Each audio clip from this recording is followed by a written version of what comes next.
Good evening, everyone. I'd like to call the June 19th, 2017 Board of Education meeting to order. The board has already met in executive session and saluted the flag, so we will start with a roll call. Mr. McLaughlin? Mr. Byrne? Here.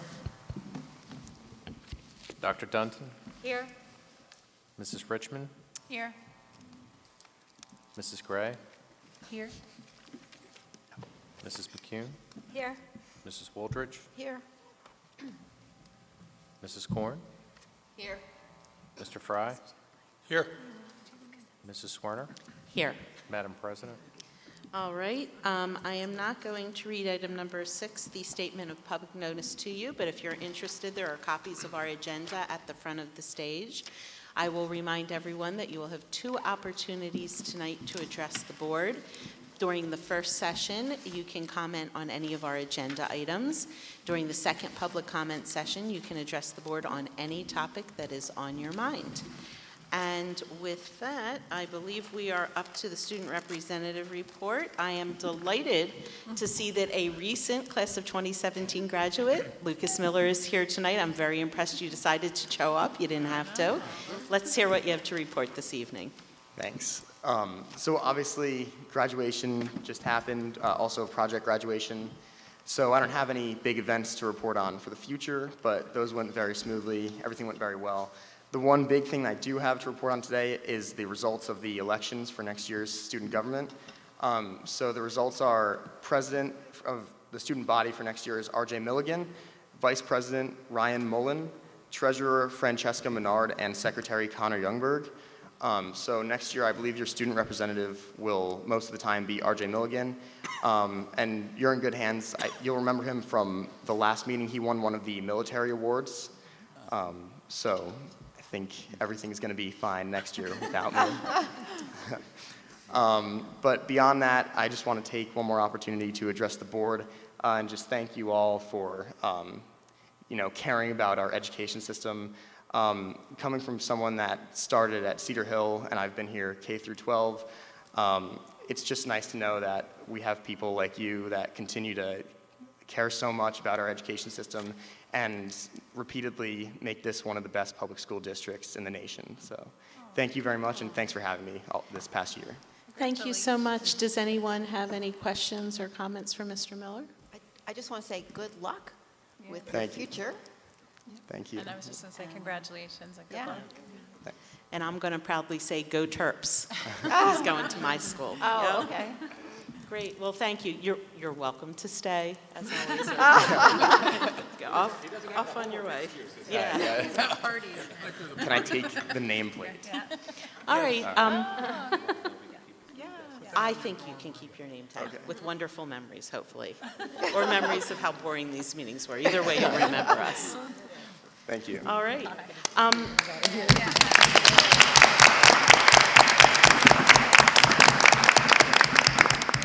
Okay, the board is going to go and sit down. Oh, hold on one second. Mr. Markarian has a comment. Thank you, Mrs. Swerner. I just wanted to make mention with respect to our agenda tonight that due to the timing, I think, of this board meeting and the fact that it's the first day of school officially off for the students, we actually do not have the Ridge High girls track team here. And I think you could understand why, but I do want to recognize the fact that we had 2 championship groups from the girls track team that are noted on the agenda, and we will be sending them their certificates. Of course, the coach is Tim Mooney, and we're very proud of our girls. They won the NJSIAA North 2 Group 4 State Section Championship and the Group 4 State Championship with a subset of those young ladies. So congratulations to our girls and their coach, Tim Mooney. And with that, we're going to move on to recognizing some retirees that are here this evening and have a board presentation. So I would ask the board members to remember to take their presentations down with them.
Okay, so we have two folks here this evening, two retirees that we'd like to recognize, and I'm going to let the proceedings begin with our elementary school principal from Cedar Hill School, Mr. Simpola.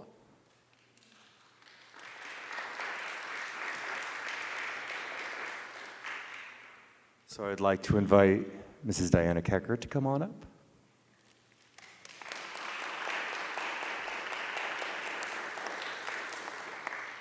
And before I begin, I would like everyone to notice the plastic bag that this is in.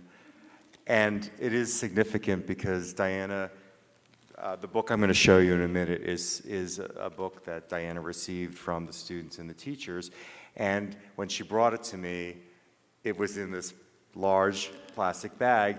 And I said, that is fantastic. And she said, that's my whole life. My whole life as a teacher, these plastic bags, manipulatives, everything that she used as a math instructional support teacher, she's been using. So better living through plastic bags. Anyway.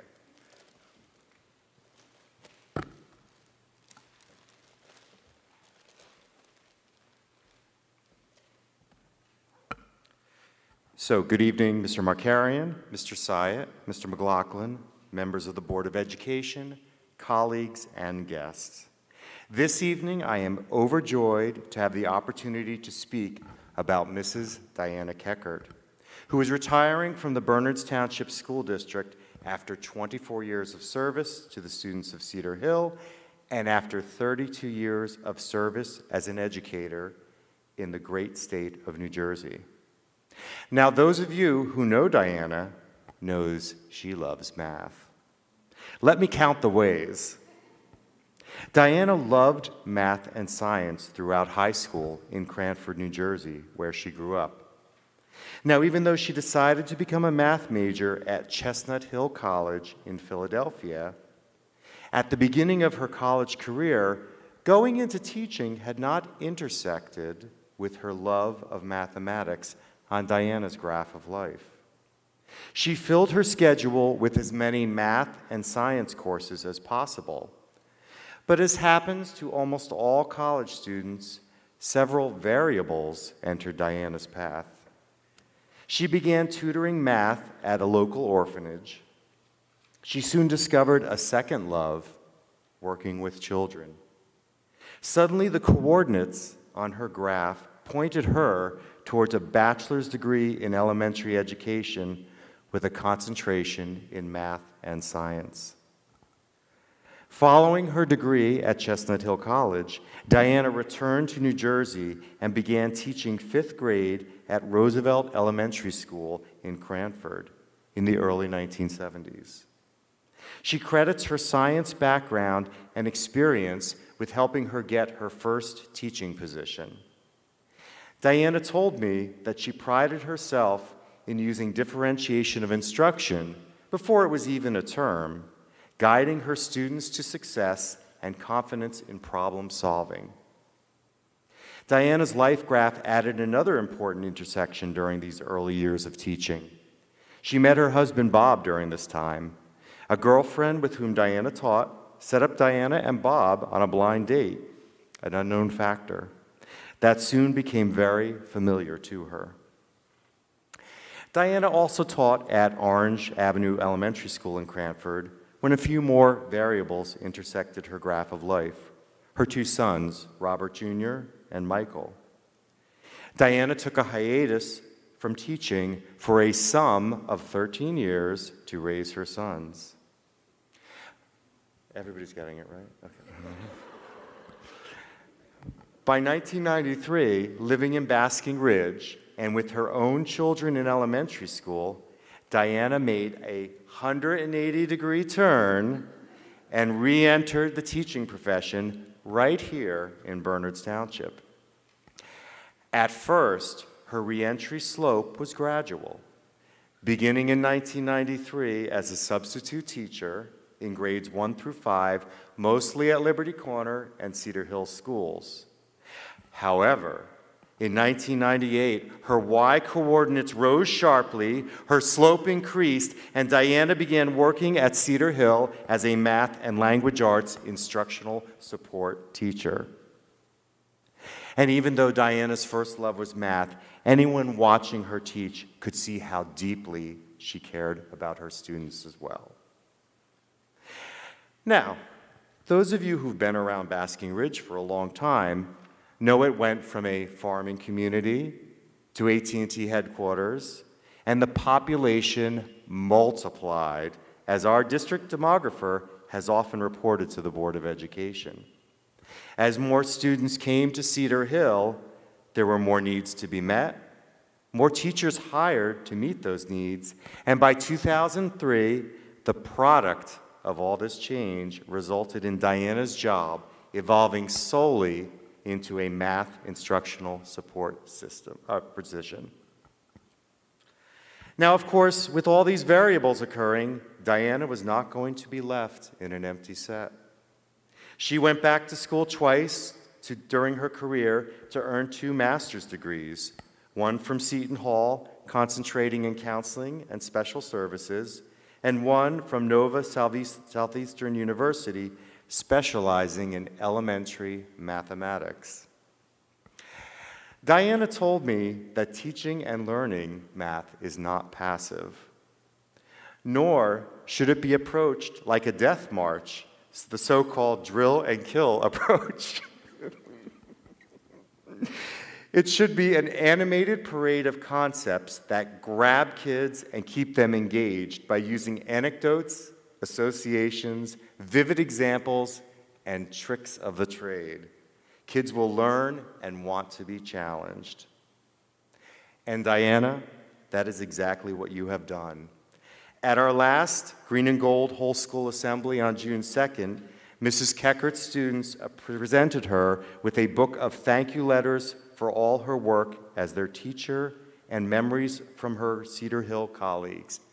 And here's her book, Counting the Ways You Have Added to Our Lives.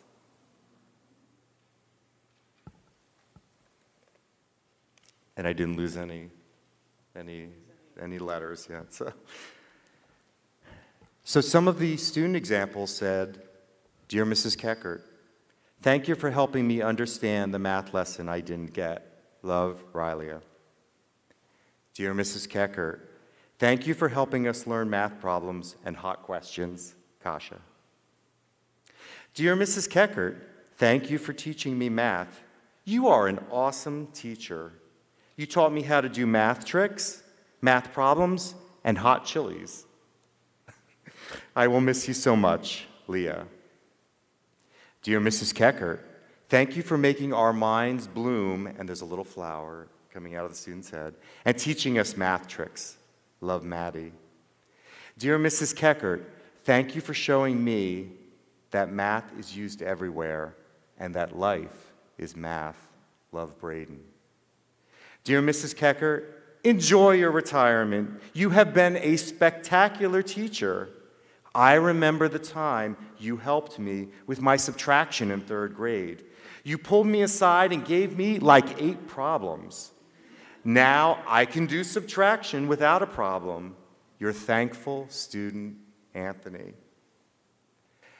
Some examples from colleagues include, Dear Diana, 12 years ago I had the privilege of beginning my career at Cedar Hill School with you right by my side. Through the years, you have not only shared your incredible math wisdom, but you opened your arms and took me under your wing. Love, Jackie Ryan. Dear Diana, where to begin? You have been the mother figure of our team for so long, the wise professor, always giving us young girls advice and preparing us for all of life's obstacles. Over the years, you have been a constant professional, sharing your math knowledge with each and every teacher. Love, always, Gabby.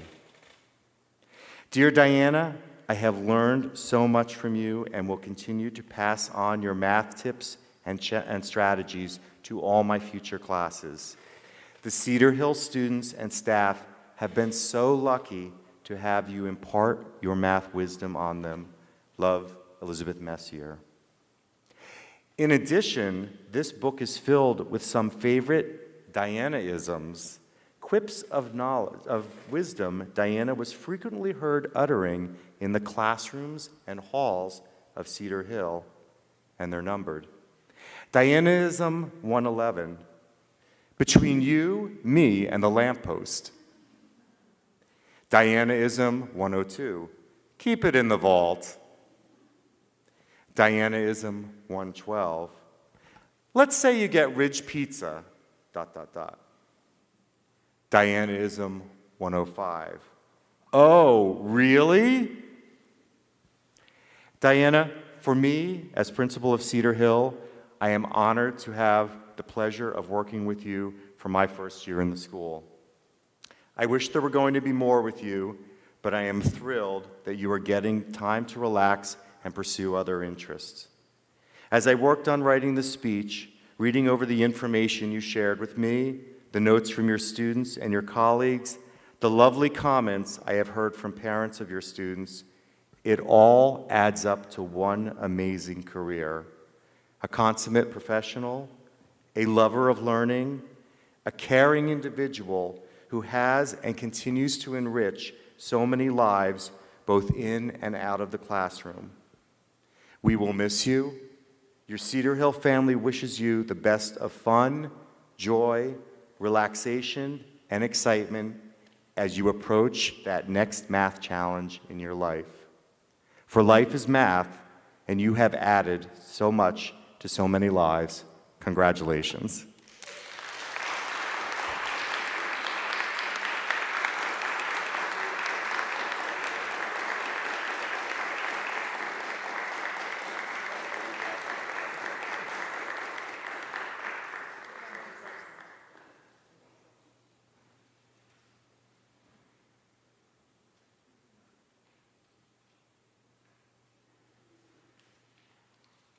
Okay. That's an infinitely difficult act to follow. But Dr. Heineman, our Director of Curriculum, is here to recognize a very special person in the board office. Not have a single math pun in the speech at all, so if I would have known. So if I could call up Mrs. Judy Miller to come up.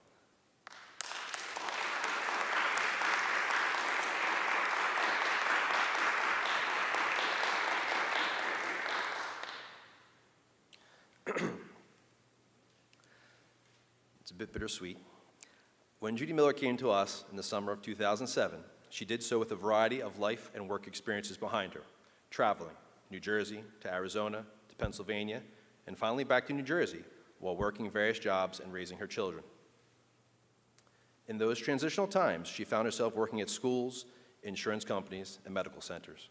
But in May of 2007, 10 years ago, she sent in an application to the assistant superintendent at the time, Regina Runoff, for the open secretary to the director of curriculum position. In her cover letter, she noted her various skills in editing, teamwork, and a bold claim that I have never met a computer program I couldn't learn quickly.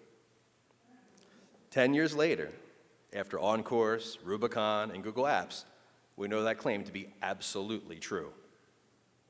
3 months after Judy's arrival, Cheryl Dyer, then director of curriculum, noted in her evaluation that she showed great initiative and work ethic and is quickly developing into a valuable member of the support staff at the central office. Those were prescient words indeed. Later that same year, Judy saw Sean Syatt take over as director of curriculum. I know firsthand just how beneficial it was for Sean to step into that role with Judy as his assistant. He recognized it right from the start and noted at the end of the year that Judy had a keen ability to learn vast amounts of procedures and information. She would need all of that ability to tackle the advancements that were to come. Using OnCourse to manage staff lesson plans and websites, implementing Rubicon as a digital storehouse for our district curriculum, and most recently becoming a Google Apps for Education district, necessitating an entirely new method of creating, storing, and sharing documents. To say that Judy took all these changes in stride would be an understatement. She is, as they say, unflappable. In fact, you could almost see the gleam in Judy's eye when you present her with a new challenge. I've had the pleasure of working directly with Judy over the past 3 years. I can honestly say that any successes I have found would not have been possible without her assistance. Never did she balk at a task, even when the description of what I was looking to accomplish was semi-formed and vague. She ably took on the challenge, found a solution, and inevitably ended with a product that perfectly hit the mark. Judy's ability to manage her tasks, as well as mine, has been invaluable and allowed for the curriculum department to run with efficiency and effectiveness. It is a rare person who works so hard and does not seek accolades, just acknowledge that they were a critical part of a team that created a successful result. Judy is the epitome of that personality, and it will be a struggle to find someone who can live up to the standards she has set. I know I speak for all of the Burns Township School District in wishing Judy Miller all of the best in her retirement and thanking her for her 10 years of service to the district. Thank you and congratulations, Judy.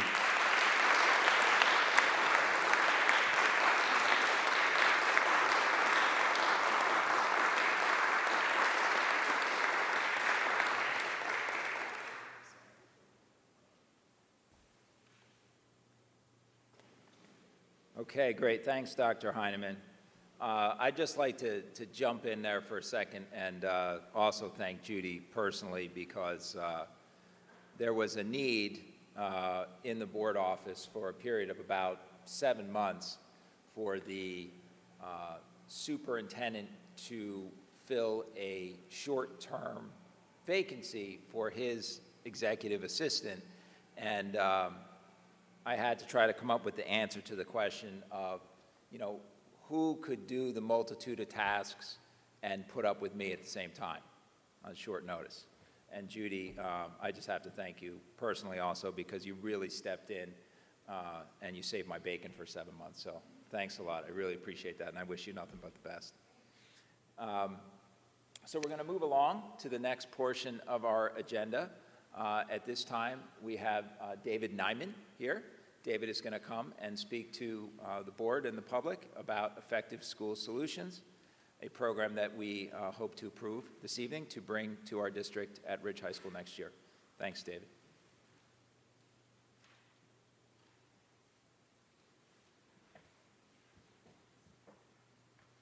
Before I begin, I have to just tell you that I have done, obviously, a good number of presentations in boards.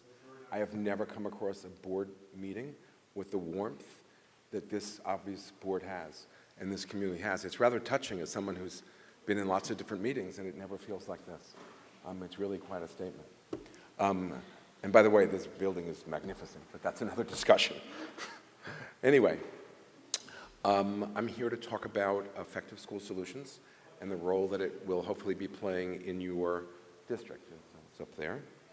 And let me begin by talking about Effective School Solutions.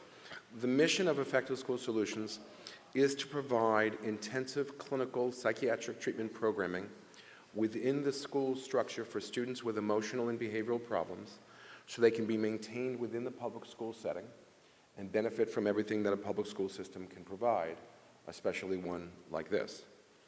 The best way of quickly understanding Effective School Solutions is to think of it as a marriage of the psychiatric world and the educational world. And as I always say, it's a marriage that probably didn't need to occur 20 years ago, but with the significant increase in students struggling with emotional and behavioral problems, it's a marriage that makes tremendous sense across the board these days. The mission of providing these services is really accomplished, as I write here, by bringing psychiatric expertise, very proven treatment protocols that we've developed, a quality management system within the comprehensive delivery system so that these students can be maintained within the public school setting. ESS is an outgrowth of our Cornerstone Day School, which is a private school for kids with major psychiatric problems in Mountainside. ESS started in September of 2009, and we have expanded to Connecticut 2 years ago. We're currently in 58 schools in 35 school districts in New Jersey and in Connecticut. And you can see where we are located in New Jersey. We really reflect a wide variety of school districts in New Jersey, but if you look around, you can see not that far from here, we're similar kinds of districts. You can see we're in Montgomery, we're in Mahwah, we're in Livingston, we're in Hillsborough, a good number of districts that are in the general ballpark of this school. Who do we work with? We work with students, as I said, with significant emotional problems that put them at risk for any number of consequences, ranging from out-of-district placements, extended home instruction, exhausting the resources of a school district, and of course, at risk for a very poor educational experience. Here's a partial list of the types of students that we work with. As you can see, students with significant suicidal thoughts, students with school avoidance and school anxiety, students with aggressive behaviors, depression, substance abuse, severe anxiety, and a number of symptoms that lead to psychiatric hospitalizations as well as high-risk sexual behavior. We track all the students that we ever work with. We are what one calls a data-driven organization and pay a lot of attention to the data about the impact that our programs have on the students. And we track every student that enters our program and we compare them to baseline. Baseline is the marking period before they join our program. And this is the data for the last school year. The current school year is just ending. We'll have that data completely in about a month. But I already know it's very similar to this data. You can see once a student enters our program compared to how they were before they got to us, their grades decrease by 74%, their absences decline by 50%. We do a lot of work with school avoidant students that really drives the decrease in absenteeism. And grades in the high school go up by 33% compared to how they were before us. And we essentially end the need for out-of-district placements. Only less than 3% of the students we provided services for last year went out of district, out of the 888 students. And we do a lot of work to support students returning, because if a student does go out of district, our goal is to help them return as quickly as possible. Because as we say, even at Cornerstone, no matter how good a therapeutic school is, it never comes close to being able to offer what a public school system can provide. And so we have a 95% success rate in returning students from out of district, and we have a similar success rate of returning students from extended home instruction. Students that are at home because of severe anxiety about coming to school, we do a lot of work to support them, and we have that 95% success rate. What do we do that makes our programs so effective? You can see that we do clinical programming. I won't go into the depth, but we provide this intensive psychiatric support program embedded within the school day and have frequent contact with the student throughout the school day. We also do individual psychotherapy. We do classroom interventions when students are having a difficult time in class. We're working with them. And we do a lot of school avoidance work, which I'll mention in a few seconds. And we work very closely with parents. Parents are very important in the work that we do. We do family therapy. We stay one evening a week to do family therapy for the families who can't come during the day. We have a specialized psychoeducation program for the parents. And I've also discussed with the superintendent providing a number of psychoeducational experiences, not just for our parents, meaning the parents of students in our program, but all your parents who would want to come to this, and we've come up with a plan to do it several times during the course of the year. And we have a newsletter that we give to the ESS parents on a topic of relevance for parents who are students struggling with emotional behavioral problems. And the topics are on things that are relevant and giving them overall guidance about how to work with their child in that area. I think I just went the wrong way. Okay. Who the we are, we bring in very experienced psychiatric treatment professionals, not from the school world, but from the psychiatric world. We have a level of supervision, which we call the regional clinical director, and a whole quality management team. Some of the key things that we do is work very closely with the school leadership.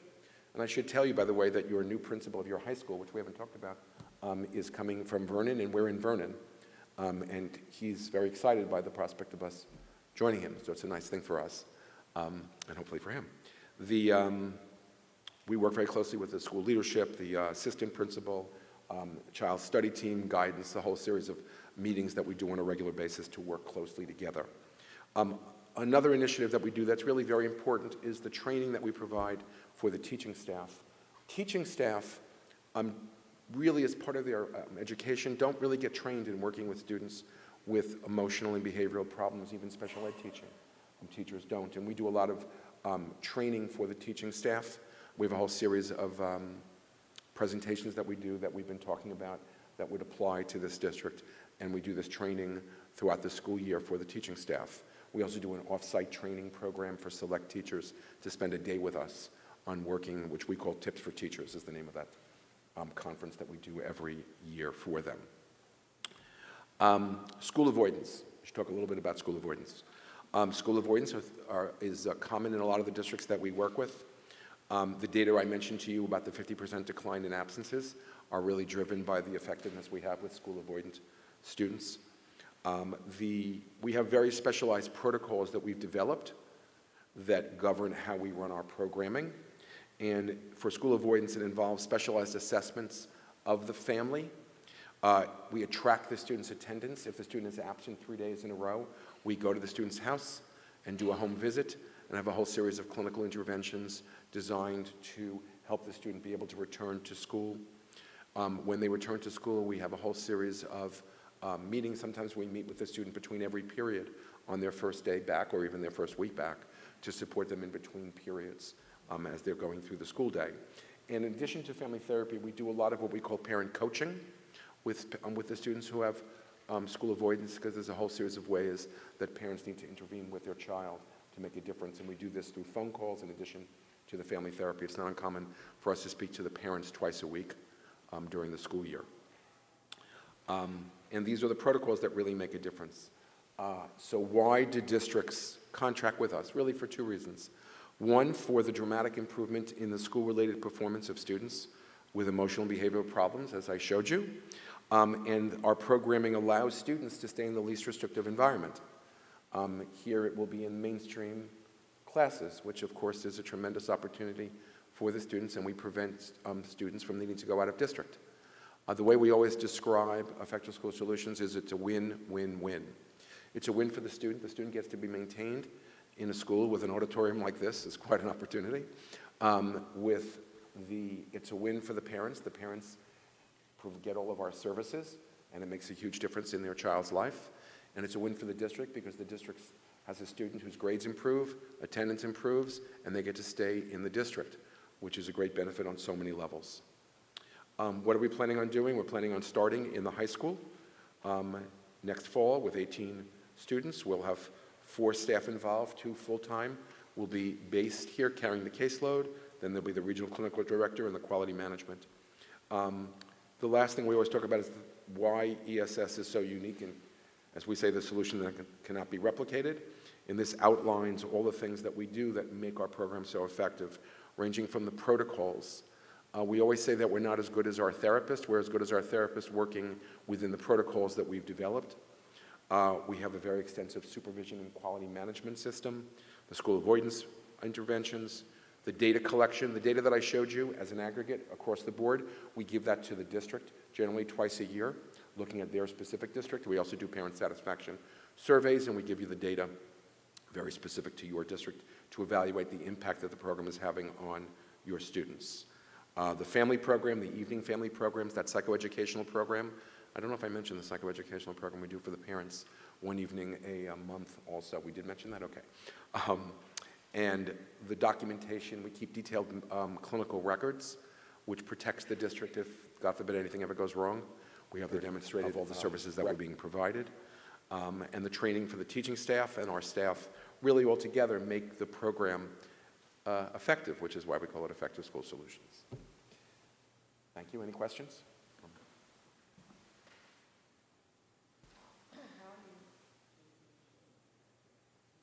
The district chooses that.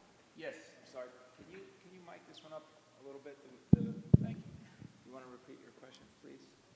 I just want to know how kids were chosen to be in the program. What was who's choosing them? The district, we ask the district to select what we call the gatekeeper, which is the lead person on the district side who make the decisions on who would come into the program. And there's a whole process. And then we do a clinical evaluation to make sure that person's appropriate. I'm just wondering, do you have specific logistical requirements within the building? You mean space requirements? I think we've gone into them, and it's not a problem for the school. The full-time mental health professionals, like, what are their They're going to be LCSWs, LPCs, the general amount of licensed clinical social workers. The average amount of experience that our staff has is 10 years postgraduate, and we don't interview anybody with at least 3 years experience postgraduate. My standard line about that is I'm a clinical psychologist. I went to graduate school for 5 years, and when I came out, I knew absolutely nothing. And you need experience before we're willing to let you work with us. So are these going to be new hires to your organization for our staff, our school? The leadership won't be, the staff will be. I'll explain to you why that happens. So we're in your district, and we have 2 staff that are doing great. And we now get into another district right near you, and you would not want us to then take one of that staff and move them over to the other district, because stability is so important to the work that we do. So we won't want to take staff away from other districts and bring them to you. So there are 2 full-time 2 full-time people. positions for Yes. our, Correct. Dedicated here, full-time here. We've already talked last time.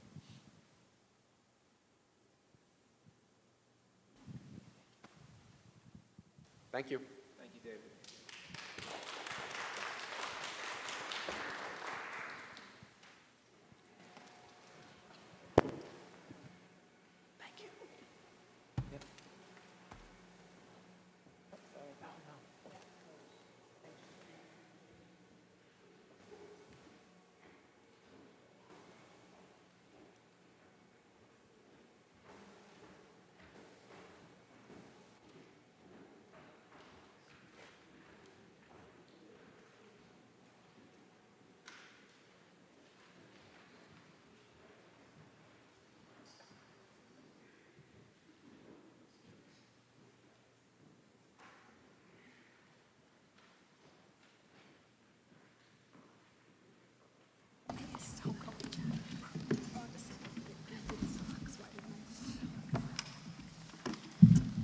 All right, so we are up to superintendent's report. May I have a motion for items number 1 and 2, please? Mrs. Wooldridge, may I have a second? Mrs. Richmond, thank you. Do you want to vote, and then do you have anything else? Okay, so just a vote on that, please. Mr. Byrne? Yes. Mrs. Gray? Yes. Dr. Dunton? yes?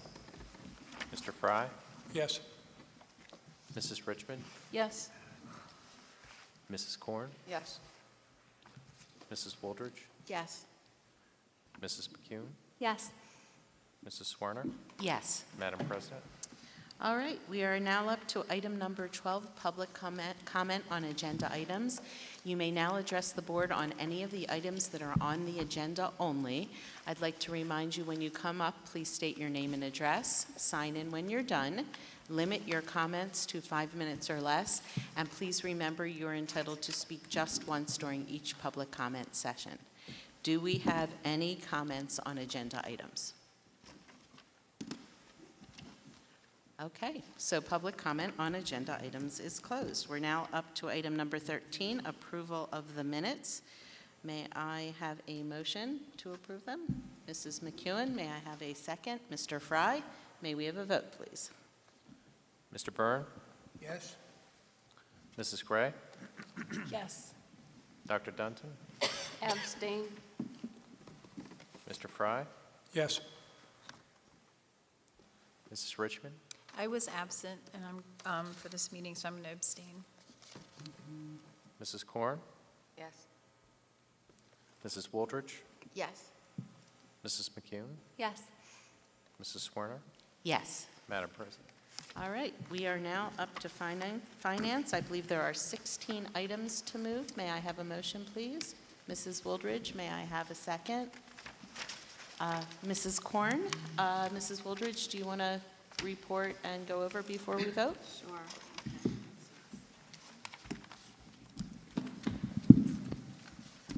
Okay, so the Finance Committee met on June 14th, and so we talked about several things, and we went through most of the agenda items.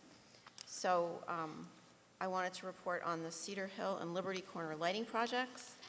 All the lighting on those projects is complete, and Mr. McLaughlin is following up with the contractor on the installation of low-flow aerators on the faucets at Cedar Hill, which was part of the project but has not yet been completed. Also, regarding transportation, on May 26th, members of the Somerset County Ed Services Transportation Department met with Aramark cafeteria employees. The purpose of the meeting was to recruit additional school bus drivers, and Mr. McLaughlin reported that one Aramark employee is interested in becoming a school bus driver. So the SCESC Transportation Department will provide training for the commercial driver's license written test and the school bus checklist which is required as part of the road test for school bus drivers. Let's see.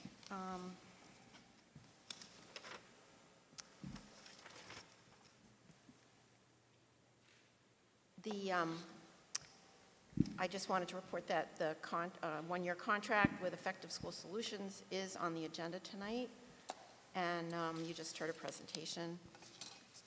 The Finance Committee also received an update on the work of the Technology Steering Committee, and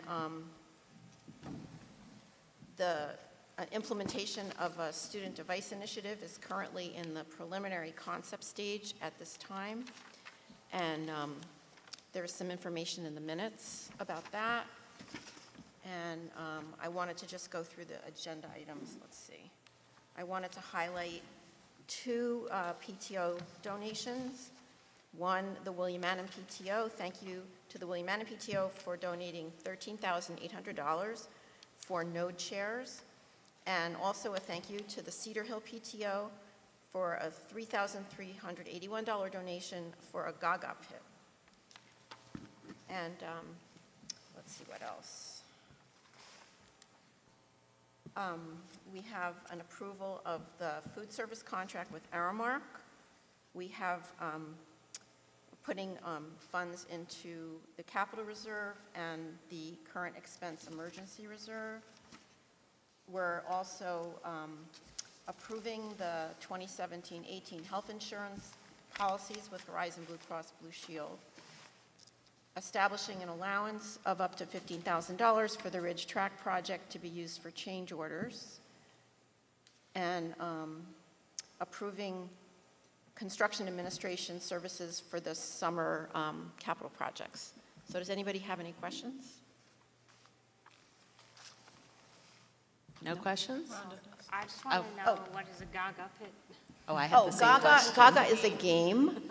It's a game. It's actually an Israeli game, but it's played here quite frequently, and so you need a pit to use to play the game. I don't know how to play it, but I know my daughter has played it. So it's not actually like a dug out shovel or backhoe kind of pit. It's actually a ring. So you create basically a ring above ground that's maybe 18, 24 inches high, and that creates the playing area, but there's no digging out of the ground. Any other questions? All right, can we have a vote, please? Mr. Byrne? Yes. Mrs. Gray? Yes. Dr. Dunton? Yes? Mr. Fry? Yes. Mrs. Richmond? Yes. Mrs. Korn? Yes. Mrs. Wooldridge? Yes. Mrs. McCune? Yes. Mrs. Swerner? Yes. Madam President? Okay, we are up to personnel, and if you'll note, there's an addendum. So we need a motion for personnel items number 1 through 42. Mrs. Gray, second Mrs. McEwen. Mrs. McEwen, do you want to report out before we vote? Sure. Again, we have another busy personnel agenda this time of year. Personnel met on Friday, and I just got the minutes out to the board this afternoon, so I know that everyone didn't have a chance to look at them yet. So if you have questions after you read them, make sure to let me or anyone else on the personnel committee know. I don't think I have anything else. Are there any questions about anything before we vote? Okay, may we have a vote, please? Mr. Byrne? Just reading 40 and 41 or 42. Yes. Mrs. Gray? Yes? Dr. Dunton? Yes. Mr. Fry? Yes. Mrs. Richmond? Yes. Mrs. Korn? Yes. Mrs. Wooldridge? Yes. Mrs. McCune? Yes. Mrs. Swerner? Yes. Madam President? All right, we are now up to Curriculum Committee. It looks like we have a single item to move. May I have a Oh, what, did I miss policy? Oh, I'm sorry. I apologize. I skipped right over policy. Policy, we have 2 items to move. I blocked that into finance. My bad. Mr. Fry, do you have anything to report? Yes, I do. All right, let's get our motion first. May I have a motion? Mrs. Corn, second. Mrs. Wooldridge? No. Okay. The Policy Committee met last month, and what we were going to report out today is the second reading of those policies that we presented at our last meeting. And then the second item is the approval for the enrollment of the staff members' children for the 2017-18 school year. Any questions? A vote, please. Mr. Byrne? I'm going to, on the first part, the second reading, I couldn't find my minutes of May, so I don't know how I voted on that, but however I voted on the first reading, I want the same vote on the second, and on the second item, I say yes. Okay.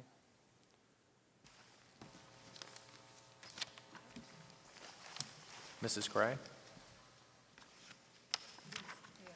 I'm sorry, yes. Dr. Dunton? Yes. Mr. Fry? Yes. Mrs. Richmond? Yes. Mrs. Corn? Yes. Mrs. Wooldridge? Yes. Mrs. McCune? Yes. Mrs. Swerner? Yes. Madam President? Okay, now we are up to curriculum where there is one item that needs to be moved. May I have a motion, please? Mrs. Gray, second Dr. Dunton. Mrs. Gray, do you want to report? Yes. Two, actually. I'm going to start with... Move your microphone a little closer, Yeah, how's please. that? I'm going to start with May 25th.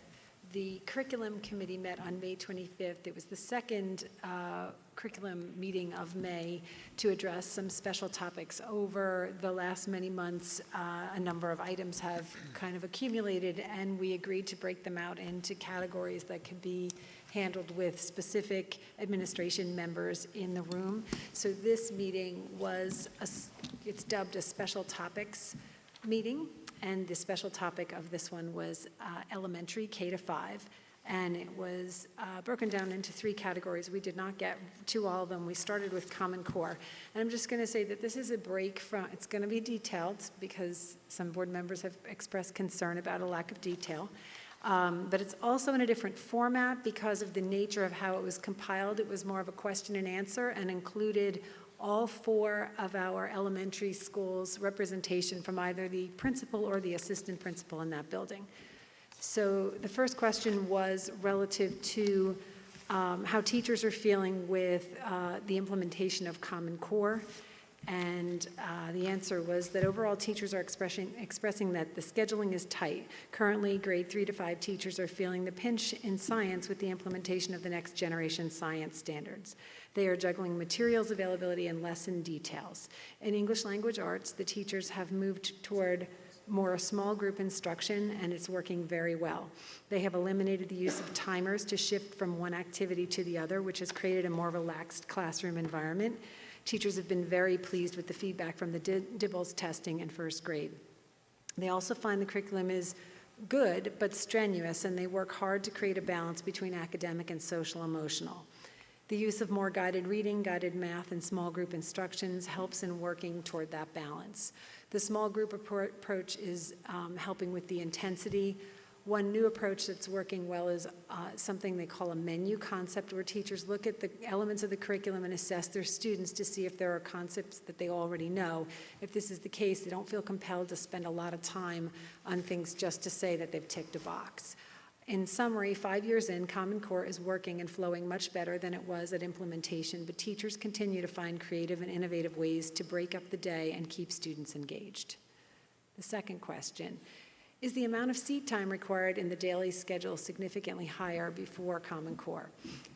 Some of these have multiple parts, so bear with me. In the long English language arts block, how is seat time broken up? What subjects and activities have been removed or decreased from the day and curriculum?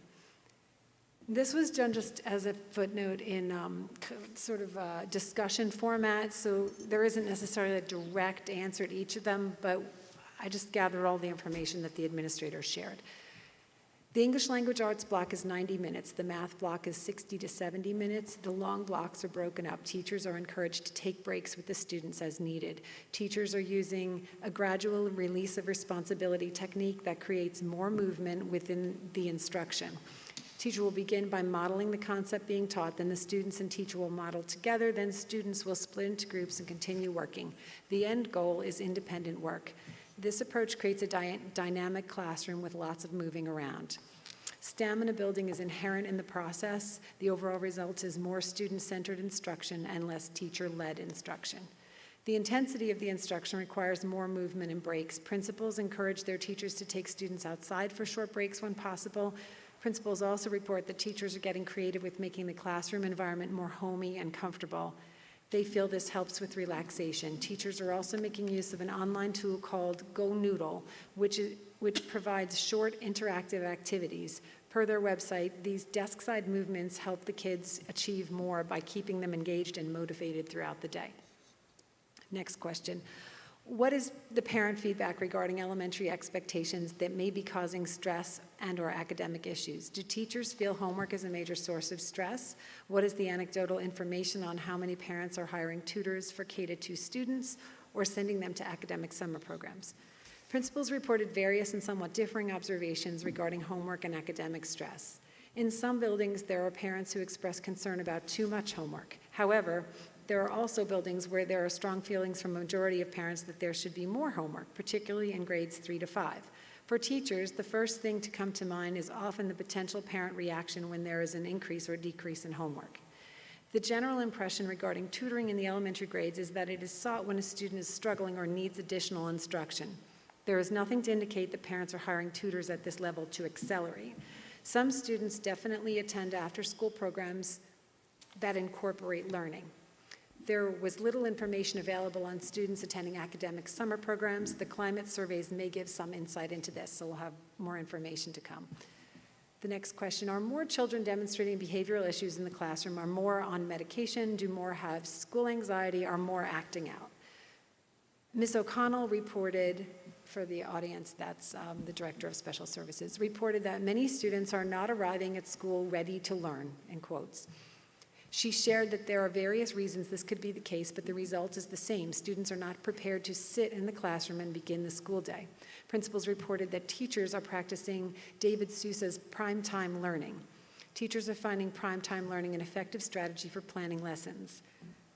And since I didn't know what that was, I looked it up and I added a note that just explains what it is. First of all, David Sousa is an educational consultant in the area of neuroscience, and he has researched the primacy recency effect, which is defined as a phenomenon whereby one tends to remember best that which comes first in a learning episode and second that which comes last. Next question, how do current absentee rates compare to prior years? Are absentee rates up? If so, do we think it is related to stress and school refusal? The Special Services Department is tracking absenteeism and is participating in the school refusal study with Dr. Chu through Rutgers University. At the elementary level, absences per student range between 0 and 49 per year. The average number of absences is 8 days. Days tardy range from 0 to 117. Students are considered for inclusion in the study when they have 5 or greater absences in a marking period. There are 3 categories with regard to attendance: green, yellow, and red. Students in the green category have no issues. Students in the yellow category are being monitored closely. Students in the red category have staff members actively working with the family to help establish healthy routines, address overscheduling, set expectations, and discuss work on sleep time and more. In cases of school refusal, parents must be involved for successful outcome. Principals have observed that the loss of the February break has definitely had an impact on the elementary buildings. Having periodic, approximately every week breaks was beneficial for refreshing and recharging. Next question, have we seen an increase in the average age of a kindergartner? Are the youngest ones in the grade the ones being identified as not meeting academic standards? The average age of kindergartners is definitely on the rise. June, July, and August birthdays are more likely than ever to be held back in preschool. Teachers are observing the kindergartners are less resilient than in the past. They are not as well equipped as they once were to handle conflict resolution and other social skills. As an example, when there is a conflict and the teacher steps in to help resolve, if the resolution is not to one student's liking, they are quite likely to have they're often quite likely to have a full-fledged tantrum rather than accept the decision. There is a feeling that this is in part due to the fact that preschools spend more time than ever on academics in order to prepare for students for the rigors of kindergarten curriculum. This leaves less time for the more traditional skill set that was taught in preschool. Next question. How many students in K-2 have been identified by RTI or have been classified for special ed? What services are these students receiving, and are students who are not classified but behind receiving extra help? Numbers are not available for this discussion. However, it was noted that there has been a definite jump in the number of identified students in Go Math, and first grade reading level is often a factor in math success. There will be additional information on this question addressed at the next special topics meeting in July. Last question on Common Core. How has overall elementary curriculum changed? Is part of this due to Common Core and the preparation for PARCC in the older elementary grades? Generally, the grade 3 to 5 teachers have more concerns relative to Common Core and PARCC testing since these are the grades being assessed. All grade levels have made pacing adjustments relative to Common Core. The next topic area was gifted and talented. The first question was a request for an update on telescoped math. How is it going? What are the numbers by building? Were kids added or dropped over the years? And what will happen when they get to WAMS? Dr. Heineman shared the details of the enrollment in year 2 of the G&T program in a separate document. They're similar to what they have been. 2 buildings having more students than the other 2 buildings. There's currently an on-ramp process for both current students and those new to the district. A student must score in the top 6% on their MAP test and the 9th stay 9 of the COGAD. Last year, we had new to district students qualify, but no students that were already in district qualified for on-ramping. Principals reported that overall the program is going well. Exactly how it works varies by building. Cedar Hill, Mount Prospect both have 2 cluster groups. Liberty Corner and Oak Street have 1. As such, the push-in, pull-out ratio varies based on the building. The schedule is very tight at Mount Prospect. Each push-in session is about 1 hour long, and building schedules allow time for G&T teacher to do some coaching. At Cedar Hill, teachers report that it can be crowded when the teacher pushes in. In some buildings, 5th grade continues to receive legacy SEM, which is the student enrichment model activities. These additional enrichment activities are well liked by students and staff. All right, I feel like I'm missing a page. I'm sorry. I guess that was it. Did we stop? We only had one. Oh, that's right. Sorry. It was a long, long agenda. So we will be meeting again on July 17th to continue that agenda with G&T, the continuation of those questions, as well as RTI. Okay. Do you want to take any questions Yes, or that's fine. comments on Let's that do that. content before we do the next minutes? Because that was a lot of It's a lot of thorough, information. detailed information. Thank you for that. Are there any questions or comments about these issues in K-5 related to Common Core, gifted and talented? Mrs. Korn? Yeah, I have some. When you're talking about the young kids, the kindergartners and the math problem in first grade, do they find that that's the Common Core is the problem? That they said the kids are coming in not being able to learn, but they have to sit longer now. They have First of all, I want to make clear that response was not specific to math or to English language arts. It was a general assessment of the student arriving in the building, whether they're ready to sit down and learn whatever is going to be, yeah. But you don't think it has anything to do with that kindergarten now? Well, is much more. that wasn't specifically said, but it's probably better left, I don't know, who wants to? I don't want to assume it. I'm just asking. Yeah, it wasn't addressed specifically. I think we'd be guessing. So we can ask, because we'll be sitting with them again.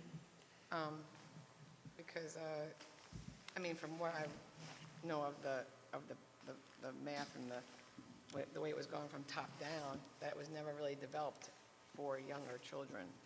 It was what they needed to know to go to the next grade. And in the younger grades, especially when they sit in the first grade where the reading becomes very much a part of math. And That part of it was we discussed about the fact that you have to be able to read to do the math problems, and if you're struggling with the reading, then you're going to struggle with the math problems. But what do you do about it? These kids aren't going to learn to read any faster. Right. So I think that part, it is clear that part of it is because of the curriculum.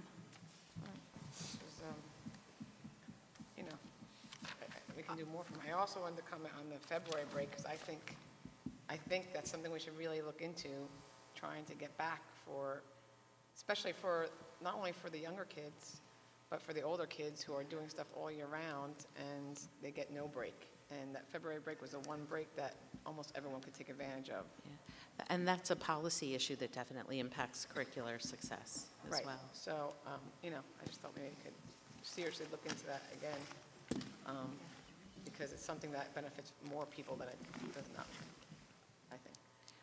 Does anyone else have any questions or comments? No? I just have one, and it's more just, I guess, a comment or a concern about the gifted and talented, because I think it's great, and we're making great inroads in the mathematical success of the kids who have been identified for gifted in math. But our district has committed, a substantial amount of resources into this program. And when it was first under development, we talked about how not every child is gifted in math. There are children who are gifted in language arts. There are children who are gifted in science. There are children who are gifted in social studies. And I'm still waiting to see the progression of the program where we can take these resources we've committed to and touch more of the students who are gifted in other curricular areas, as well as the math. That's just my 2 cents. The only comment I can share is that it was stated that at this time, we are not prepared to move forward with adding any curricular areas for the GNT program at the elementary level. Any other comments, questions? Just the messenger. I know. No, I did know. I just- just wanted it on the record. I mean, because I had voiced when- my opinion that I like the old SEM model at the committee, but. Yeah, because when we were presented with this program before we were developed, maybe I misunderstood, but I was led to believe that we were going to roll it out for math and then incorporate it so more students could be impacted by the resources, and I would really like to see that as we move forward. Well, 2 of the schools are getting some of that school-wide enrichment model stuff The still. fifth because- graders only. Because they have a little time left from the teachers, because they only have the one section. But as they add another year of. Right. That's the only telescope because math. Yeah, it's because it was the legacy. first year. Because right now, only 3rd and 4th grade are participating in the full-fledged new telescope program. So the 5th grade, they're done. That 5th grade is finished, and that legacy will die with them, because now the 4th grade will become the 5th grade, and the telescope program will move on with them. Yeah. And I know these things take time, but I hope it's in the timeline somewhere. I also think for Ms. Corn, that my recollection was that the Ready to Learn thing was sort of a commentary about the state that kids arrive to school in the morning, that it's about if they're sleep deprived or overdosed on technology or whatever has been going on with them, that just in general, the modern child is, not arriving in quite the same state of readiness to participate in learning in class in the morning.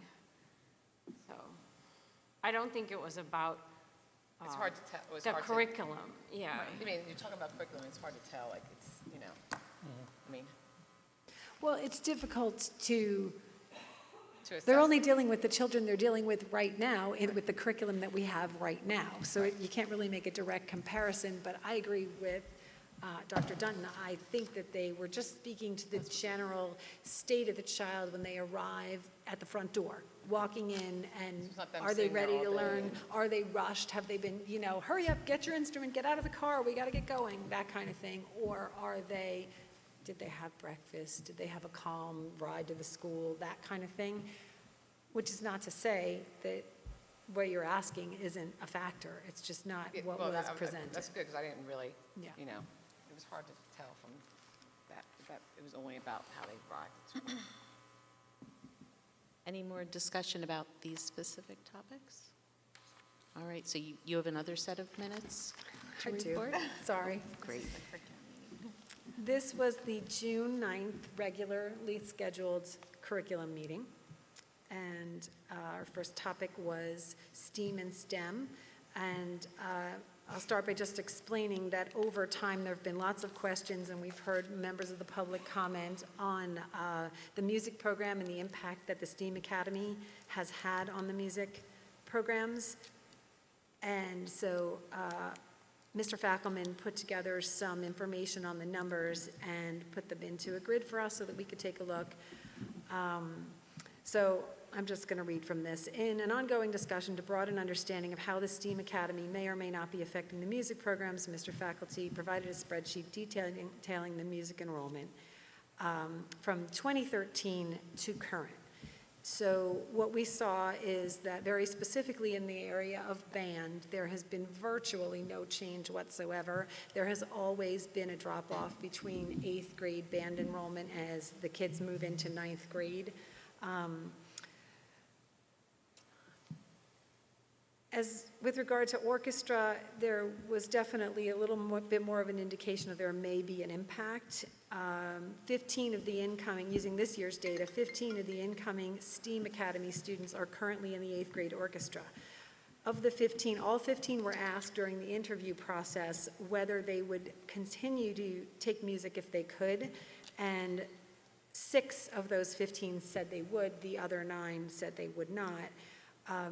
So Mr. Fackelman explained that that's one factor, but it's not necessarily the only factor. We have greater elective course offerings, and he cited these specific examples. American Sign Language, AP Computer Science, and the World Language Culture courses have all had a direct impact on music enrollment, and that is clear.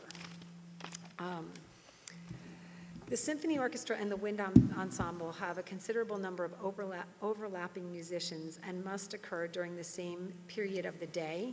So performers can go back and forth from one classroom to the other. And this is new to me, so if anybody wants to chime in if I'm getting any of this wrong, please do so. So the performers have to move back and forth depending on which teacher needs them during that particular rehearsal. So Mr. Fackelman addressed this recent community concern about the potential loss of an entire section, once again relative to the STEAM Academy. And he said there were possible solutions. One was to revisit how the music teachers allow students to select their instruments in the first place so that they can better manage them as they move up through the years. And it is also possible to ask some musicians, because we have quite a few talented ones, if they'd consider taking